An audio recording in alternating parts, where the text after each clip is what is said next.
समस्त को praise the Lord. आसंतु आमे पवित्र बाइबल रो गोटे वाक्य को पढ़ी जीवा जा लिखित अछि गीत संहिता तार 56 तार 11 पद। परमेश्वर को ऊपर मु निर्भर रखी अछि, मु भीत हेबी नाई, मनुष्य समूहर कौन करि पारे।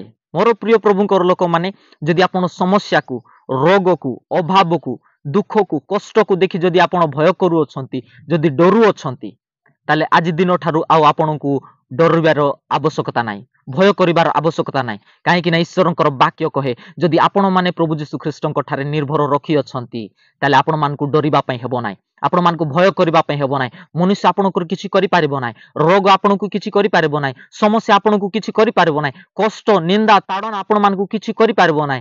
परमेश्वर आपण मानकु से रोगरु विजय देबा पई जाउ अछंती, समस्यारु से विजय देबा पई जाउ अछंती, अभावरु दुखरु कष्टरु से आपण मानकु विजय देबा पई जाउ अछंती। प्रभुंक ठारे निर्भर रखंतु, आगकु बढ़ंतु। प्रभु आपण मानकु विजय दे तांकर महिमा निमंते प्रभु आपण मानकु व्यवहार करिबा पई जाउ अछंती। यीशु ख्रीष्टंक सामर्थ्य नाम रे ए वाक्य द्वारा प्रभु समस्तंको आशीर्वाद करंतु। God bless you.